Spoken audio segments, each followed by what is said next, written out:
series of lessons, we're going to go through the process of laying out the UVs and preparing it for texturing inside of Mudbox. Let's go ahead and get started. I'm going to actually switch this panel over to the UV editor. Alright, and I'm going to click on the blade here, or the head. We can see what was the original cube right here, and all of our subdivisions. Let's go ahead and give this its own unique material. I'm going to do that by going into the Hypershade. This is the shortcut for it.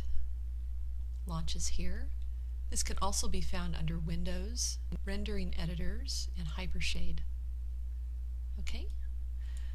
So Maya defaults with the Lambert 1 shader, and this is the standard shader. Anytime you make a new object in the scene, a new mesh, it's going to have the Lambert 1 shader on that. So we always want to leave the Lambert 1 alone. Great, let's go ahead and select Maya, and we're going to just choose a couple of blends. I'm going to actually drop 3 of them in there. Let's go ahead and name these. Right over here, I can come under here and name them. I'm going to call this one Blend. I'm going to take the specularity off of it right now and just turn that to black. I'm going to do the same thing over here for the Blend 2. I'm going to rename this and call this handle_blend. I'm also going to take the specularity down. And same thing with Blend 3. This is going to be my checker box. Let's go ahead and attach that checker box on here through the color channel. I'm going to access it through here and select checker. This is what we're going to use to lay out our UVs. Okay, so what I can do is just middle mouse, drag and drop this onto the mesh. We're not seeing it over here yet because our hardware texturing is not on. Go ahead and hit 6 on the keyboard and that will bring it up. Looks like we have some issues here. This I think will be resolved once we start laying out our UVs. Okay, I'm going to do the same thing for the checker box on the handle. I'm going to drag and drop that on there. Alright, let's go ahead and close our Hypershade and click on our blade. Great. Let's just do an initial layout of the UVs. Right here we've got the shortcuts for how we can project our UVs. If we hover over these, it's going to tell you what they are. The first one here is planar mapping, which works fairly well. We have fairly flat planes here. So we could actually use this as a starting point. If I click on here, you can see that resolved the problem that we were having of that flickering. And we can see a fairly even display here now of the checkerboard. Okay, there's a little bit of stretching going on. Right now Maya is trying to fit everything into this 0 to 1 space. So if we back out here and we look at this UV layout area, we have what's called 0 to 1 space up here in the top right corner. You can see the 0 down here going out to 1, and same thing here, 0 to 1. This is where we want to lay out all of the UVs for our object. So we're going to fit everything into here, including the blade and the handle. Okay, right now if I grab this controller and I drag it down, you can see what's happening over here. What I want to do is to have everything look as even as possible. So the squares on the checkerboard should look square. Okay, so they shouldn't look squashed like this or stretched like that. They should look something about like that. Okay? We still have some issues of it stretching across the top. That's because our mesh is not broken up yet. Right now we just have the blade in here, and that's not really working for us. Let's go ahead and try a different approach and use what's called automatic projection. I'm going to go ahead and click that, and what we can see happened over here, if I go ahead and turn this off, we can get a little bit better view of what's happening. So it's broken everything up. I think it's broken it up a little bit too much. It's also It's also added some stretching that we don't want. Let's open up the option box for that and see if we can get something a little bit better. So under UV, this is where we have our menus for our various projections. Planar is the first one we used. Automatic is what we're using right now. Let's go ahead and open up the option box for that. Okay, right now it's set to fewer pieces, 6 planes, and let's try to optimize this for less distortion and see what happens. Let's go ahead and project that. We're still getting this broken up quite a bit. I think what we're going to have to do is go back and probably do this by hand and cut our seams and tell Maya how we want to do the layout. I'm going to go back and hit the planar mapping again, and you can see Maya is trying to fill the 0 to 1 space again. So I'm just going to click here and drag down our Y coordinate until we have a fairly even square right here. Okay, I'm going to hit Q to end that process, and what I'm going to do now is actually just go in and hand select the seams that I want to cut, and I'm going to break this whole thing apart. Let's go ahead and right mouse click and select Edge. I'm going to double click here. You can see that it's sent it down to here and it's stopped. I'm going to shift select and begin double clicking on all the edges around the edge of the blade here. Okay, and in this case we have that extra edge going up the middle here. Let's go ahead and select that edge, and then we need to make sure that we've got these two edges selected as well. Okay, and if I had symmetry on, I wouldn't have to be doing this twice. I forgot to turn symmetry on.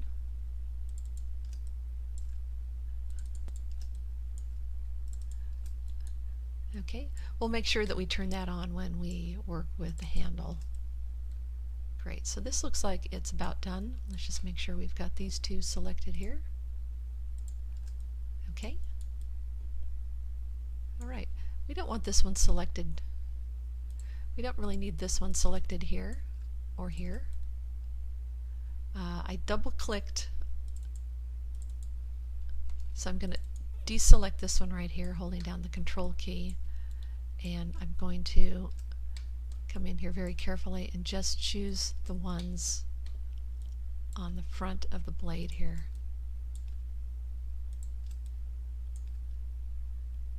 Double clicking it takes us all the way around the whole edge loop, and we don't need that. Okay, great. Looks like we have all of our edges selected. I'm going to come over here to my panel with the UV editor. I'm going to shift, right mouse click, and say Cut UVs. Great. Let's come up here and click on this little icon right here. This is going to allow us to see our edges. Okay, it's going to thicken the edges up that have been cut. Okay, so let's go ahead and select each one of these shells by coming over here and selecting shell. Using the Move tool, I'm going to just pull these off of here one by one. Okay, what we're seeing here is a side projection of the bottom shell here. Okay, it hasn't been projected properly yet. That's the back of the hammer right here, and this is the top one. Okay, so we actually need to unfold these properly. Both of our blades here look pretty good. This one's actually in the opposite direction. We need to flip this one around. Let's go ahead and do that right now.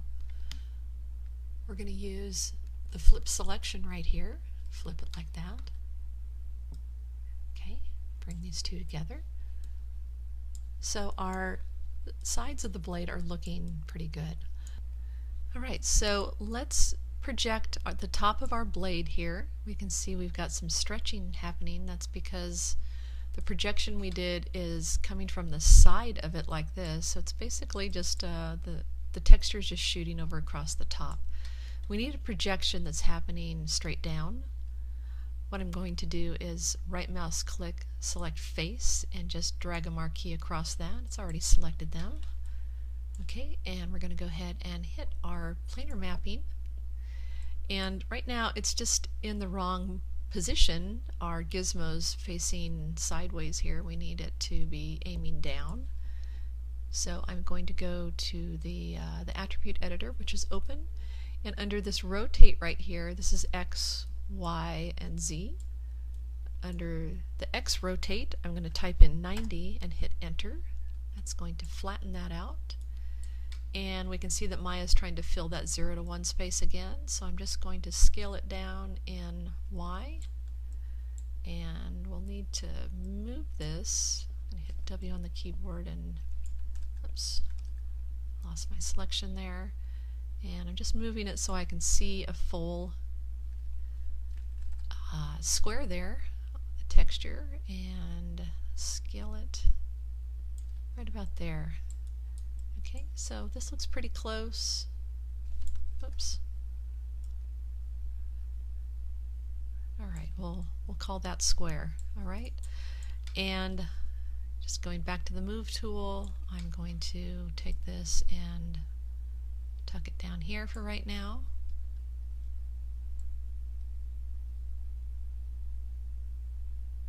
Okay, and let's go ahead and grab this shell right here. That's the bottom of the blade, and we're not going to be able to do a planar projection for this. The reason is we've got all this curvature happening. If I just projected from the top, we would have stretching along these areas that are angled away from that projection. So let's go ahead and save our scene here before we continue. I previously saved it offline. I almost had a crash, and I did a save.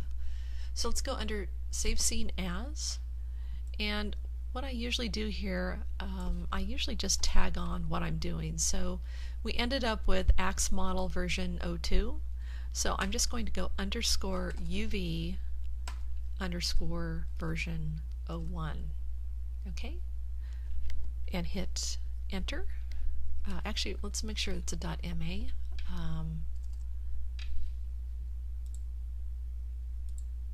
Maya ASCII, okay, and I actually don't need that dot there. It's going to add it on and save as.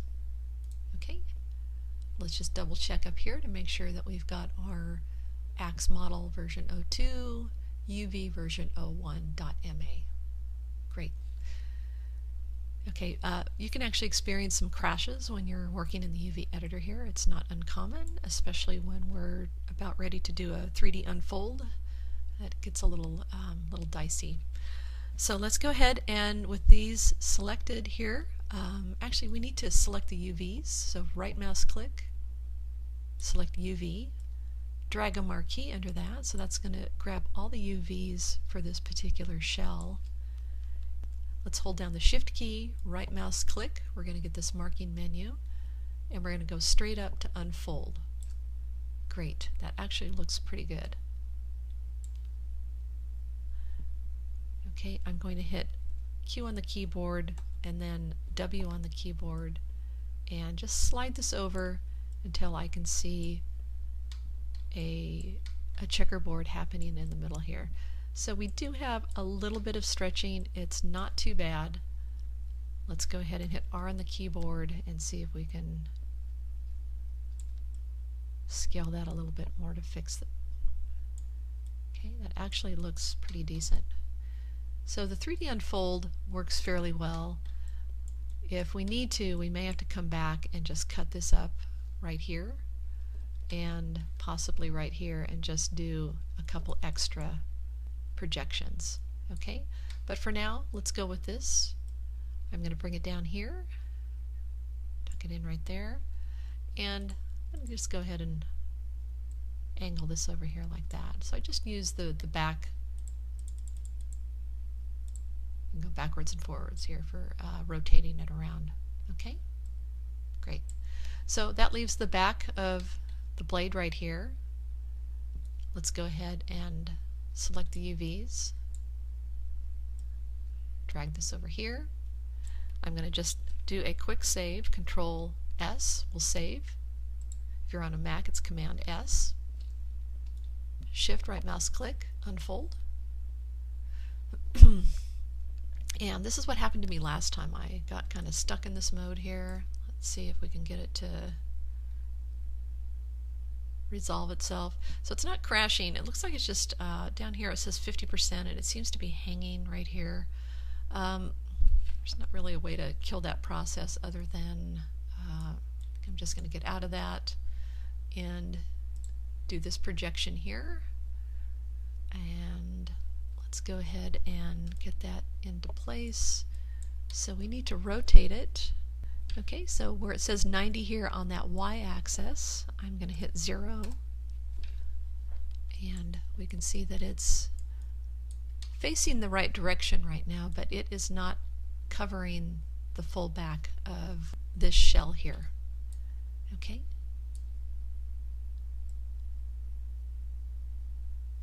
So let's go ahead and bring this down and begin shaping that. Okay, and the gizmo itself is just not covering the whole thing.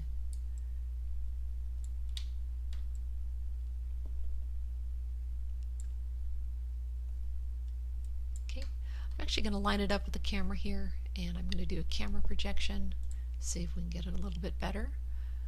So camera based, and that looks much better. Okay, it's at a little bit different scale here. Again, Maya's trying to fit this into that 0 to 1 space. Let's go ahead and grab the UVs. So I'm going to grab the UVs, hit R on the keyboard, and scale these down and get them to about the same size. That's just right about there. Okay, great. So let's go ahead and bring this down here, and we're going to take all of these and scale them all down uniformly by dragging a marquee over them. I want to make sure I'm grabbing the UVs, dragging a marquee, hitting R on the keyboard, and from the center here we're going to scale everything down uniformly. Okay, and then I'm going to move them up into this 0 to 1 space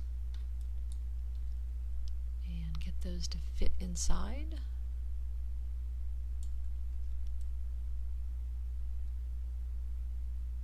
Okay, so we don't want them hanging over.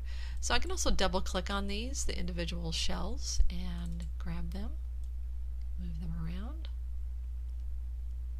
Okay, I think we can just go ahead and rotate these around this direction and move them up a little higher. Same thing here. I'm just going to rotate it around and then move it up. It gives us just a little more space. And this, let's see if we can actually get it to fit right here. And it looks like it just barely fits in there. So we don't want to have any overlaps like this happening. If we were painting a texture on here, there's going to be an overlap of that texture onto the other shell, and we'll see that showing up here on our blade, and we'll have something that looks kind of strange across that side. Okay, so that looks good for our layout of the blade, and let's move on now and go ahead and do the layout for our handle. I'm going to just save the scene here quickly using Control S. I'm going to select this as an object, and we can see what that looks like just in its original state. So this is, for the most part, a cylinder with a top and a bottom on it. So let's go ahead and try first with the automatic and see what that gives us. Okay, that actually looks fairly good. We may have to do a little cutting and sewing some of these back together, but this gave us a pretty clean layout. So let's go ahead and sew these pieces together here. And right now This is the front, and this is the back, and we've got our sides here, and right here we've got, I believe, the top. Okay, so this is the top. I'm going to go ahead and just select the object mode of our blade and hit H on the keyboard. That way it turns it off and we can see what's going on over here. So I'm just selecting shell. Okay, so what actually broke off here is these little points right here broke off. These two faces broke off because of the stretching that we have going on here. And this piece right here, if we look at that, this could potentially get added on right here. Okay, and then this connects under here. So let's go ahead and just see if we can sew this together here and what that looks like. So I'm going to add it on right here. I'm going to hold down the Shift key, right mouse click, and say Move and Sew. Okay, so that's going to bring that piece over here. Okay, and this is the top right here. We'll go to shell. You can see there's the top. Here's the bottom right here. And then we've got a few little pieces that have just broken off. A couple shells over here. Alright, let's identify what those shells are.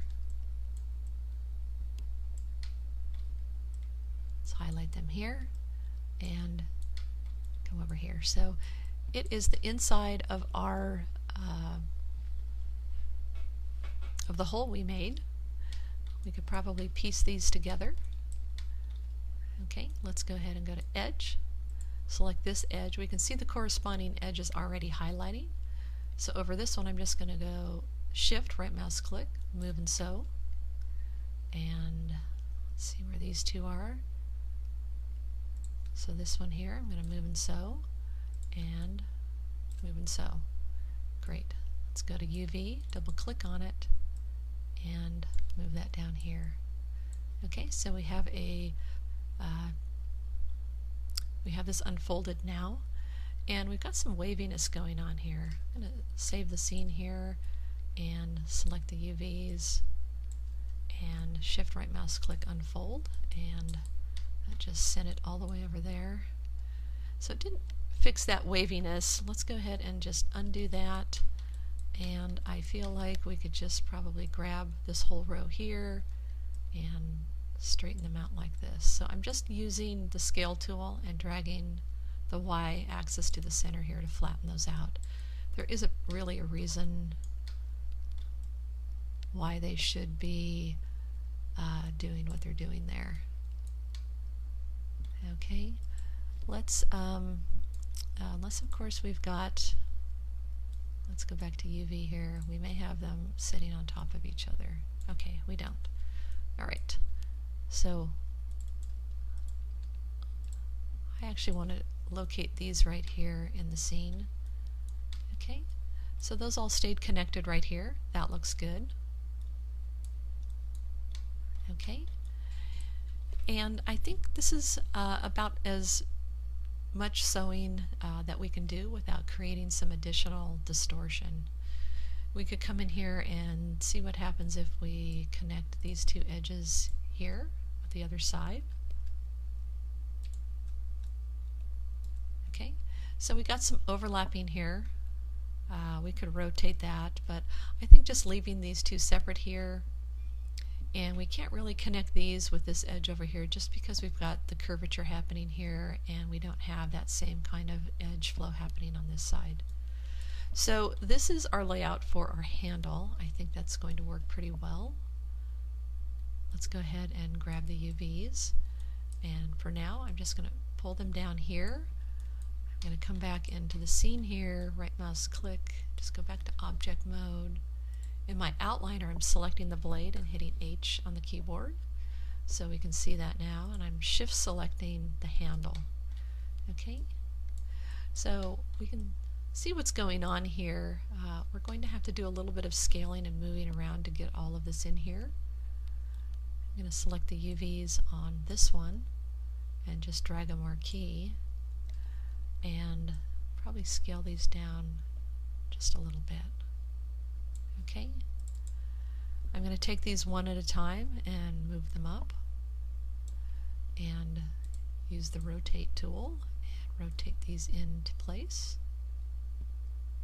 Okay, move this over here right to the edge, and I can use the rotate tool to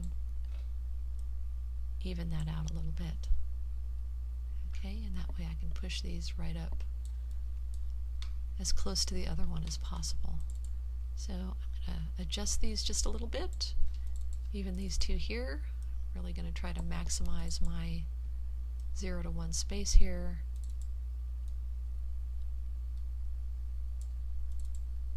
Get this pushed up a little bit more. Same thing here, and then push this up to there. Okay, I'm going to do the same thing with this. I'm going to just rotate this by hand, go to the move, and drag this up to here. And actually, I'm going to keep this one down here.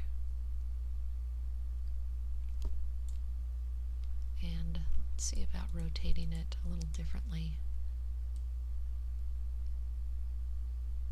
Okay, I'm going to go ahead and do that. And I think we've got plenty of space here to get everything in. Same thing here. I'm going to rotate that, drop it in here, rotate this one, place it here, and we've got more than enough space here. So I'm going to just shift these down a little bit and go ahead and use the space up a little bit better and do that. We are going to paint in Mudbox, so Mudbox tends to kind of overspray a little bit, so we're just going to leave a little extra room there. Okay, and just dropping the end caps here and the inside of our hole right there. Okay, and that looks pretty good.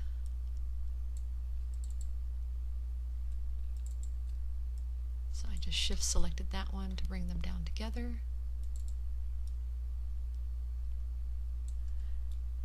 Great. We can actually take this little piece and bring it down here if we want.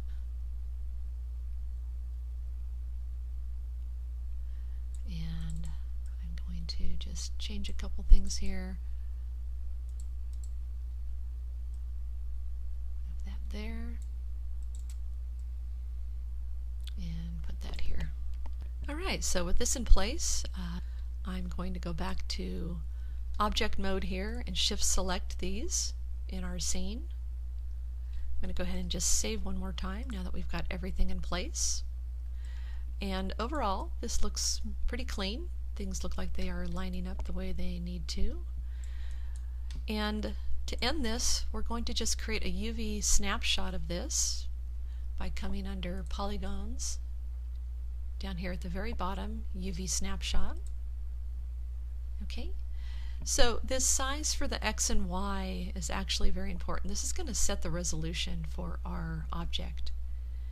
And in games, we don't usually have a real high resolution, but I'm going to go ahead and take this up to something that's going to be a 2K size, so 2048. And this way it gives us some flexibility. I'd rather start off with a larger image than to come in with something smaller and not be able to scale up that resolution. So let's go ahead and type in 2048, and if you hit enter, it's going to go ahead and input that into the Y channel here. For the file name, you can see where it's writing it out, Documents Maya Project Default Images. That's not where I want it, so I'm going to hit Browse. I'm going to go back to my Documents folder, Maya, projects, select my project 1 low poly axe, and I'm going to output this into the images directory. Okay, and I'm going to give it the name UV axe. Okay, I'm going to hit save, and then for the image format, it's defaulting on this Maya IFF, which we don't want. We want to make sure that we're using something that's going to be recognized inside of Photoshop. So I'm going to select JPEG, and everything else is fine here. So we want it set to 0 to 1 for normal, and let's go ahead and set OK. Great, and you can see that it has written that out. Alright, let me check again here and just make sure we've got it, and there it is right there. We can double click on it and take a look. Alright, so that's our UV snapshot, and let's go ahead and save our scene if you haven't done that, and we'll come back in the next lesson and start working with textures.